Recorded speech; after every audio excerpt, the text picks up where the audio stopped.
But to bring it back a little bit, so for that particular study on tobacco, what was the results? What was the conclusions in terms of the impact of psilocybin on their addiction? That pilot study was it was very small, and it wasn't a randomized study, so it was limited. The only question we could really answer was, is this worthy enough of follow-up? Yes. And the answer to that was abso-freaking-lutely, because the success rates were so high, 80% biologically confirmed successful at 6 months. That held up to 60% biologically confirmed abstinent at an average of 2.5 years, a very long follow-up. Wow. Yeah, and so, I mean, the best that's been reported in the literature for smoking cessation is in the upper 50%, and that's with not one but 2 medications for a couple of months, followed by regular cognitive behavioral therapy where you're coming in once a week or once every few weeks for an entire year.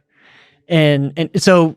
But this is what very heavy, and this is just like a few uses of psilocybin. So this was 3 doses of psilocybin over a total course, including preparation, everything, a 15-week period where there's mainly like for most part one meeting a week, and then the 3 sessions are within that.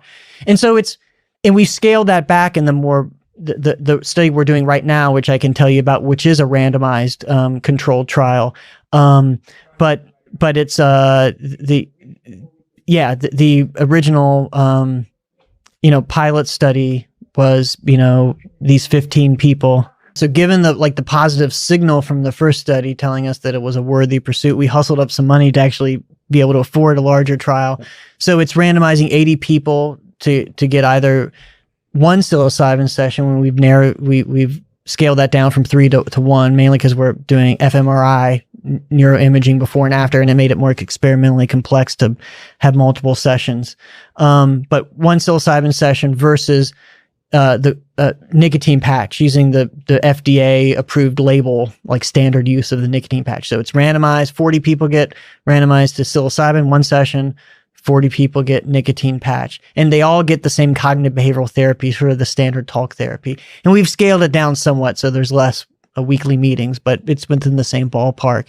And right now we're still the study's still ongoing, and in fact we just recently started recruiting again. We paused for COVID. Now we're starting back up with some protections like masks and whatnot. But right now, for the 44 people who have gotten through the 1-year follow-up, and so that includes 22 from each of the 2 groups, the success rates are extremely high. For the psilocybin group, it's 59% have been biologically confirmed as smoke-free at 1 year after their quit date.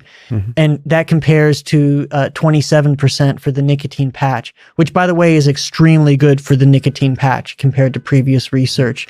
So the results could change because it's ongoing, but we're mostly done, and it's still looking extremely positive.